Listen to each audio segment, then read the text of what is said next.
आता लग्न समारंभ, संक्रांत किंवा आता इतके सण चालू असताना किंवा आता मे महिन्यात, एप्रिल महिन्यात आपलं लग्न समारंभही चालू होतं.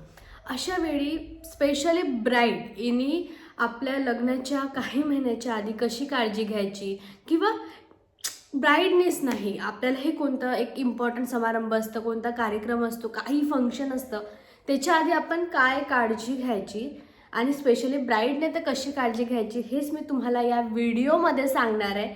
संपूर्ण सिरीज वॉश, एक्सप्लोएटर, काय ट्रीटमेंट असतात, कसं काय असतं, हे संपूर्ण मी तुम्हाला या व्हिडिओमध्ये सांगणार आहे. त्यामुळे व्हिडिओ शेवटपर्यंत पाहत राहा. आता त्यामध्ये सर्वात पहिले तर चेहरा स्वच्छ असणे, म्हणजे माझं सर्वात पहिलं म्हणणं असतं की चेहरा खूप छान स्वच्छ असला पाहिजे. म्हणजे त्यानंतर कोणतेही मॉइश्चरायझर आपण लावलं, सिरम लावलं किंवा कोणत्याही ट्रीटमेंट घेताना सुद्धा सर्वात पहिले चेहरा स्वच्छ करतात. त्यामुळे वारंवार चेहरा स्वच्छ करणे, छान फेसवॉशने स्वच्छ करणे, अशा प्रत्येक गोष्टी आपण केलेल्या पाहिजे. कारण की कोणतीच अशी सिरम किंवा मॉइश्चरायझर किंवा कोणतीच अशी गोष्ट नसते जर चेहरा स्वच्छ नसेल त्यानंतर अप्लाय केल्यानंतर त्याचा खूप फरक जाणवेल असं काहीही होत नाही. त्यामुळे सगळ्यात पहिलं आहे चेहरा स्वच्छ असणे. आता नंबर 2 ते आहे फेसवॉश. आता कोणता फेसवॉश आपण यूज करायला पाहिजे?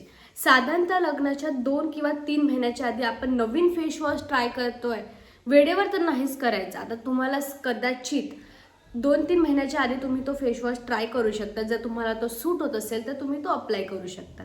मला आवडलेले फेसवॉश मी तुम्हाला नक्की रेकमेंड करेन.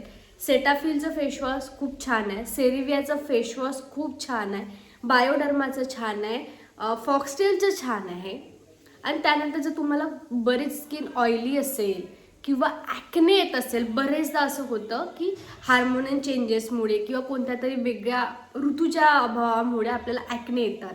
आणि ॲक्ने प्रो स्किन जर असेल, जरूर नाही ड्राय स्किन किंवा सेन्सिटिव्ह स्किन, मला आवडलेलं त्यासाठीचं प्रचंड आणि मी बऱ्याच व्हिडिओमध्ये सुद्धा सांगितलं आहे, इनिसफ्रीचं एक AHA+BHA वाले फेसवॉश येतं. प्रत्येक छोटा पार्टिकल तो रिमूव्ह करतो. तुम्ही त्याला मेकअप रिमूव्हर म्हणून सुद्धा यूज करू शकता, पण मी फेसवॉश म्हणून यूज करते, त्यामुळे तुम्ही तो वापरू शकता. न्यूट्रिजेनाचं एक फेसवॉश असतं, ते पण खूप छान आहे. असे बरेच रेकमेंड केलेले फेसवॉश जे मी तुम्हाला सांगते ते तुम्ही यूज करू शकता. परंतु सर्वात पहिली काळजी ही घ्यायची की लग्नाच्या 1 महिन्याच्या आधी किंवा 15 दिवसाच्या आधी कोणतेही नवीन प्रोडक्ट किंवा नवीन फेसवॉश आपल्याला यूज करायचा नाही. आता थर्ड आहे एक्सप्लोएटर. आता एक्सप्लोएटर म्हणजे काय? स्क्रब. आता हा शब्द आपल्याला सगळ्यांना माहिती असतो. आता उगाच मला खूप गोरं दिसायचं आहे किंवा खूप डेड स्किन रिमूव्ह करायची म्हणून खूप स्क्रब करणं काही अर्थ नसतं. चुकीचे परिणाम जाणू शकतात, उलटे परिणाम होतात. साधारणतः 2-3 महिन्याच्या आधी आपण आठवड्यातून मॅक्स 2 वेळा एक्सप्लोएट करणे, स्क्रब करणे गरजेचे असतं. आता त्यासाठी कोणते स्क्रब यूज करायचे? पहिलं आहे PSCचं एक लेमन स्क्वॅच असं एक स्क्रब येतं, खूप छान, प्रचंड छान आहे.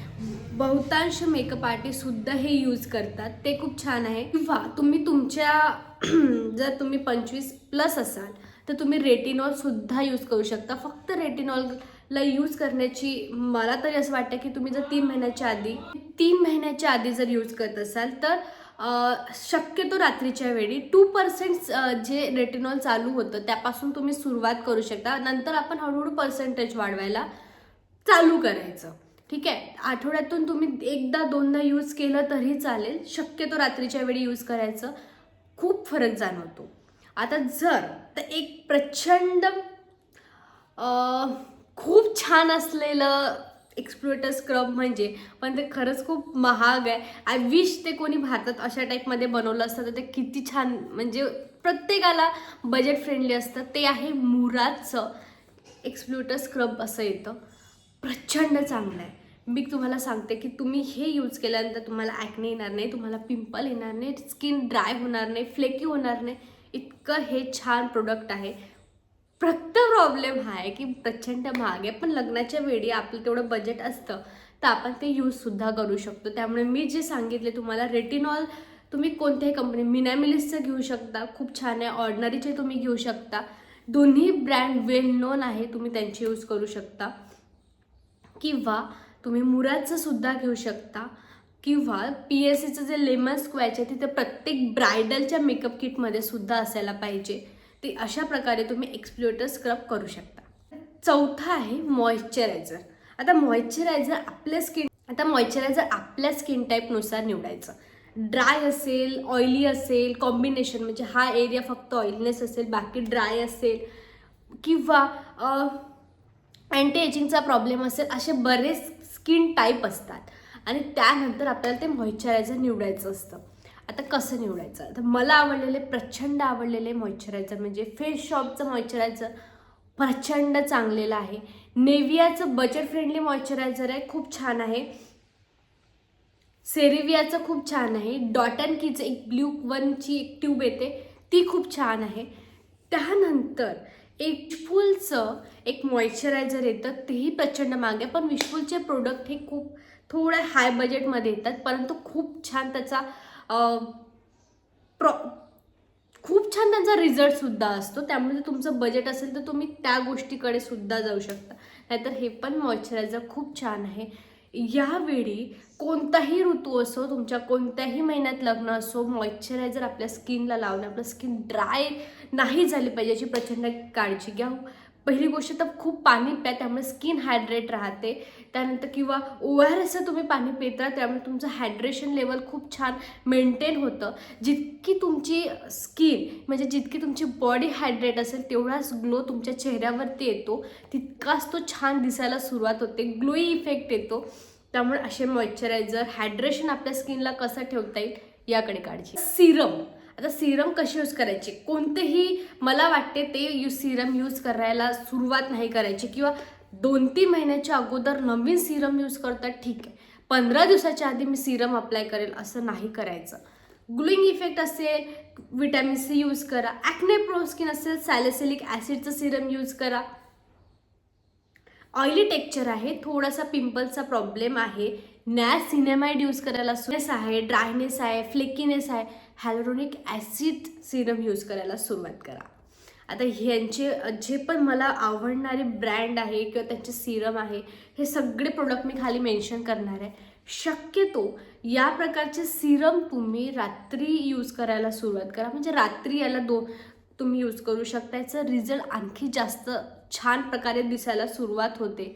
त्यामुळे तुमच्या कोणत्या तुम्हाला गोष्टीची गरज आहे, डलनेसची गरज आहे किंवा फ्लेकीनेस तुम्हाला झालेला, ॲक्ने झालेला आहे किंवा ग्लोई इफेक्ट पाहिजे, याच्यानुसार तुम्ही तुमचे सिरम निवडू शकता. नंबर 5 किंवा शीट मास्क नावाचा एक प्रोडक्ट येतं. खरं तर शीट मास्क हा मला तितकासा आवडत नाही, कारण की तो टेम्पररी हायड्रेशन देतो. पण आता तुम्हाला अचानक कुठेतरी जायचं आणि हायड्रेशन पाहिजे तर ते खूप छान आहे. नायकाचे जे शीट मास्क असतात ते खूप रिजनेबल प्राईसमध्ये येतात आणि ते छानसुद्धा आहे. परंतु जर तुम्हाला काही काळापुरता खूप लॉंग लास्टिंग हायड्रेशन हवा असेल तर त्याच्यासाठीचे काही शीट मास्कसुद्धा बनलेले असतात. एक विशफुलचं शीट मास्क येतं, महाग आहे, साधारणतः 850 रुपयाची त्याची प्राईज आहे.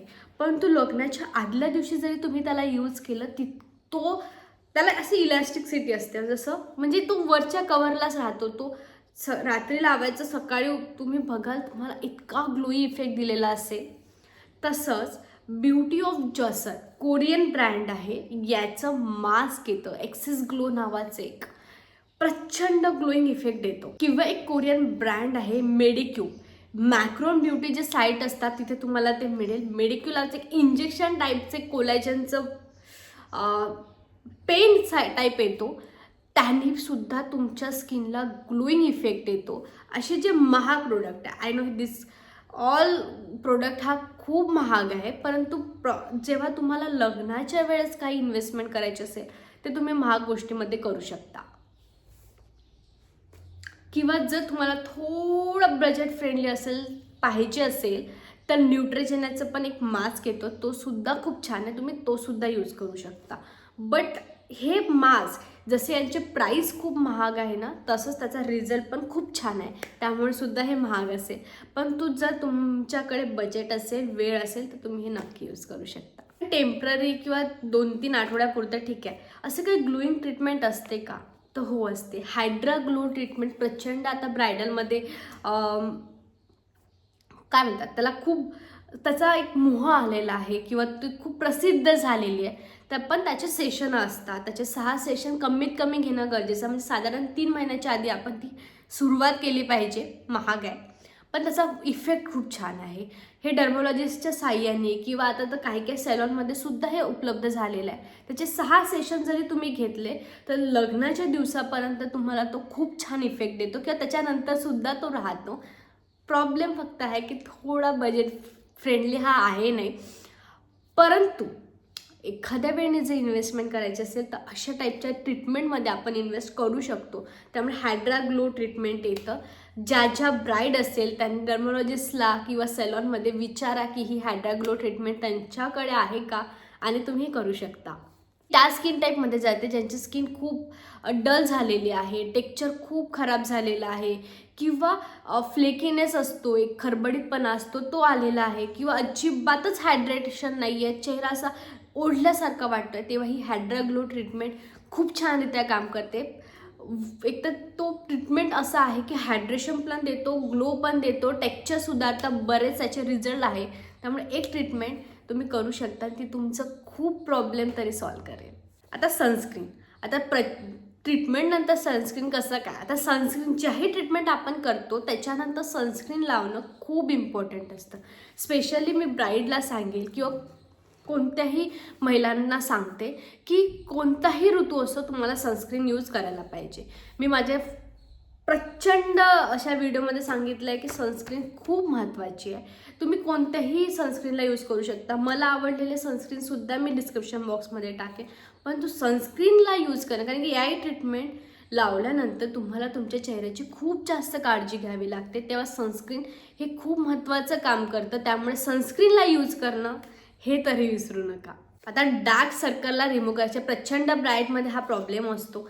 आता कित्येक जणांना असं वाटतं की एका रात्रीमध्ये डार्क सर्कल रिमूव्ह होत नाही, आणि कोणाकोणाला असं वाटतं की ठीक आहे ते मेकअपमध्ये तर कवर होऊन जाईल, परंतु खूप वेळा असं होतं की त्या मेकअप आर्टिस्टला तुमच्या जितक्या डार्क सर्कल असेल तितका तो मेकअप करावा लागतो, आणि जेव्हा तुम्हाला कोणी भेटायला येतं तेव्हा त्याला तो मेकअप जाणवतो, कारण की तो तितकाच व्हाईटनेस करावा लागतो, तितकंच त्याला कवर करण्याला मेकअप आर्टिस्टला मदत करावी लागते. त्यामुळे प्रचंड तो फ्लेकीनेस दिसतो. अशा वेळी तुम्ही साधारण 3 महिन्याच्या आधी तरी ट्रीटमेंट करू शकता, किंवा जे आय क्रीम असतात तुम्ही वापरू शकता. एक मला डिस्कस झालेलं एक आय क्रीम मी तुम्हाला सांगते. ब्युटी ऑफ जॉसेल कोरियन ब्रँड आहे, त्याचं आय सिरम म्हणजे आय क्रीम येतं, खूप छान आहे, प्रचंड छान आहे. तुम्ही ते यूज करून एकदा तरी बघा, तुम्हाला खूप फरकच जाणवायला सुरुवात होईल. त्यानंतर तुम्ही ट्रीटमेंट घेऊ शकता. सॅलॉनमध्ये डार्क सर्कलची ट्रीटमेंट प्रॉपरली दिली जाते. त्याचं एक सिरम टाईप बॉटलमध्ये असतं, त्या बर्ड्सच्या साह्याने ते पूर्ण अप्लाय केलं जातं. त्याचं साधारण तुम्हाला सिटिंग घ्याव्या लागतात. जितकं तुमचं डार्क सर्कलचं प्रमाण जास्त आहे तितक्या तुमच्या सिटिंग वाढतात, त्याने सुद्धा खूप इफेक्ट होतो. तुम्ही घरच्या घरी कुठे बाहेर जात असाल तर गॉगल लावा. आल्यानंतर तुम्हाला चकत्यात ते पोटॅटो, आपला जो बटाटा असतो त्याचे गोलाकार करून लावा. तुम्ही तितक्या प्रकारे तुमच्या अंडर आय सर्कलची काळजी घेऊ शकता. ट्रीटमेंट पण तुम्ही करू शकता. अशी काही ट्रीटमेंट असते जी डर्मोलॉजिस्टच्या मदतीने सुद्धा केली जाते. ती ग्लायकोलिक ॲसिडची ट्रीटमेंट असते. ती आपल्या पूर्ण या सर्कलमध्ये केली जाते, फक्त ती निगराणीखाली केली जाते. त्यामुळे तीसुद्धा ट्रीटमेंट तुम्ही करू शकता. थोडीशी महाग आहे, परंतु जर तुम्हाला बजेट फ्रेंडलीमध्ये हवं असेल किंवा ते खूपच आता टॅनिंग रिमूव्ह करायचं असेल, डार्क सर्कल खूप जास्त आहे, तर तुम्ही सॅलॉनमध्ये त्या ट्रीटमेंटचे सेशनसुद्धा घेऊ शकता. टॅन रिमूव्हल, आता एकदम असं छान गोलाकार आकारामध्ये आपलं ब्लाऊज असतं, आपली पाठ दिसते, किंवा कोणाचं सिवलेस ब्लाऊज असतं, घागरामध्ये असं असतं, लेहंगामध्ये असं असतं, त्यावेळी आपलं बॉडी स्ट्रक्चर थोडं जास्त रिव्हील होतो. अशा वेळी बॉडी टॅनिंगसुद्धा आपल्याला घटवायची असते, कमी करायची असते. त्यासाठी ना तुम्हाला आधीपासून काळजी घ्यावी लागते. बॉडी स्क्रब यूज करणे, किंवा AHA प्लस BHA सोल्युशनवालं जे प्रोडक्ट येतं, जे बॉडी वॉश येतात ते तुम्हाला यूज करायचे आहे, किंवा सॅलॉनमध्ये बॉडी पॉलिशिंग येतं ते तुम्ही करू शकता, किंवा बाता पिलिंग ट्रीटमेंट नावाची गोष्ट आली. प्रचंड ब्राईट या पाठीचं पिलिंग तरी करतात, ती डर्मोलॉजिस्टच्या साह्यानेच केली जाते किंवा सॅलॉनमध्ये सुद्धा आता आहे. मार्क्स असतात. आता जसे बॉडी पॉलिशिंगमध्ये जसं आपण इथे फेशियल करतो, बॉडी पॉलिशिंगमध्ये सुद्धा तसंच फेशियल होतं, ते बॉडीचं होतं, ते सुद्धा तुम्ही करू शकता. तेव्हा तुम्ही अशा प्रकारे सनस्क्रीन, बॉडी सनस्क्रीनसुद्धा असतात मार्केटमध्ये आहे, ते तुम्ही अप्लाय करू शकता. टॅनिंग रिमूव्ह लेझर ट्रीटमेंट येतं, ज्याने फक्त लेझर ट्रीटमेंट फक्त केस काढायसाठी नसते, लेझर ट्रीटमेंट टॅन रिमूव्हवाली सुद्धा आहे. ती कोणत्या सॅलॉनमध्ये किंवा डर्मोलॉजिस्टच्या तिथे सुद्धा होते, तुम्ही ती करू शकता. त्याचे सेशन असतात, ते सुद्धा तुम्ही घेऊ शकता आणि खरंच टॅन रिमूव्हल होतो. फक्त ते कोणाच्या निगराणीखाली करणंच गरजेचं असतं, त्यामुळे ते सुद्धा तुम्ही करू शकता. एक आत्ताच्या काही काळामध्ये हायड्रा फेशियलचं खूप मार्केट आहे. आता हायड्रा फेशियल बेसिकली खूप छान ट्रीटमेंट आहे हायड्रेशनसाठी. म्हणजे त्याच्या सेटिंग जरी तुम्ही 4-5 घेतल्या, साधारण याची प्राईस जर तुम्ही 10-in-1चं हायड्रा फेशियल करते, त्याची प्रॉपर मशीन असते, त्यात एकदम ओढल्याने जात, एकदम हाताचा वापर नसतो, त्याचे स्पेसिफिक इक्विपमेंट असतात जे तुम्हाला यूज करायचे असतात. जर तुम्ही 10-in-1 पासून चालू करत असाल तर साधारण त्याची प्राईस 4,500 ते 5,000च्या दरम्यान सुद्धा असते. याच्या सेटिंग असतात 4-5 सेटिंग, 5 सेटिंग तर तुम्हाला मॅक्स घ्याव्या लागतात. खूप छान इफेक्ट आहे, सिरियसली खूप छान इफेक्ट आहे. प्रत्येक ब्राईडने करायला पाहिजे, कारण की त्यांनी जो आपल्या स्किनला हायड्रेशन मिळते ती खूप छानरित्या काम करतं. कारण की जितकं ती महाग ट्रीटमेंट आहे तितका तिचा रिझल्टसुद्धा लॉंग लास्टिंग आहे. त्यामुळे हायड्रा फेशियल मी तुम्हाला रिकमेंडच करेल की प्रत्येक ब्राईडने किंवा ब्राईडनेस नाही, जर तुम्हाला तेवढे इन्व्हेस्ट करायचं असेल तर प्रत्येक स्त्रीनी हायड्रा फेशियल तरी केलं पाहिजे. तुम्ही नाही, तुमचं बजेट तेवढं आहे तर तुम्ही 7-in-1ची पण मशीन असते, ती साधारण 2,000 ते 2,500पासून त्याचं फेशियल येतं, ते सुद्धा तुम्ही करू शकता. फक्त लक्षात ठेवा त्याच्यामध्ये कोणत्याही जास्त हाताचा वापर नसतो, स्किन ओढली जात नाही, प्रॉपर मशीन असते, ती त्यानेच हायड्रा फेशियल केलं जातं. छान ट्रीटमेंट आहे, खरंच छान ट्रीटमेंट आहे, त्यामुळे तुम्ही हायड्रा फेशियल करू शकता. लास्ट वन म्हणजे 3 महिन्याच्या आधी किंवा आत्ता माझं लग्न 10 दिवसांनी नवीन प्रोडक्ट ट्राय करायचे नाही, कारण की ते प्रोडक्ट तुमच्या स्किनवरती कसा इफेक्ट देते हे आपल्याला माहीत नसतं. त्यामुळे कोणतेच नवीन प्रोडक्ट तेव्हा ट्राय करायचे नाही. साधारण 3 महिन्याच्या आधी तुम्ही ते ट्रीटमेंट, जर तुम्ही कोणतीही एखादं प्रोडक्ट आहे नवीन तुमच्या वॅनिटीमध्ये करत आहात तर पहिले त्याची पॅच टेस्ट करून घ्या. 3 महिन्याच्या आधी तुम्ही ती करू शकता. जर तुम्हाला ते सूट होत असेल त्यानंतर तुम्ही ती चालू ठेवा. शक्यतो 1 महिन्याच्या आधी, 2 महिन्याच्या आधी नवीन कोणतेही प्रोडक्ट आपण यूज करायचे नाही. तर अशा प्रकारे या टिप्स होत्या, ज्या प्रत्येक ब्राईड, आपल्या आता प्रत्येक ब्राईड असो, समारंभाच्या आधी काहीही कोणता तुमचा प्रोग्राम असो, तुम्ही कशा प्रकारे तुमच्या स्किनची, तुमच्या बॉडीची काळजी घेऊ शकता, कोणते अशी गोष्ट आहे जे तुम्हाला खरंच खूप युजफुल ठरेल, हेच मी तुम्हाला या व्हिडिओमध्ये सांगण्याचा प्रयत्न केला आहे. तर आय होप तुम्हाला व्हिडिओ आवडला असेल तर प्लीज लाईक करा, शेअर करा, सबस्क्राईब करा आणि मी तुम्हाला मिळेल नेक्स्ट व्हिडिओमध्ये एक वेगळा विषय घेऊन. तोपर्यंत नमस्कार.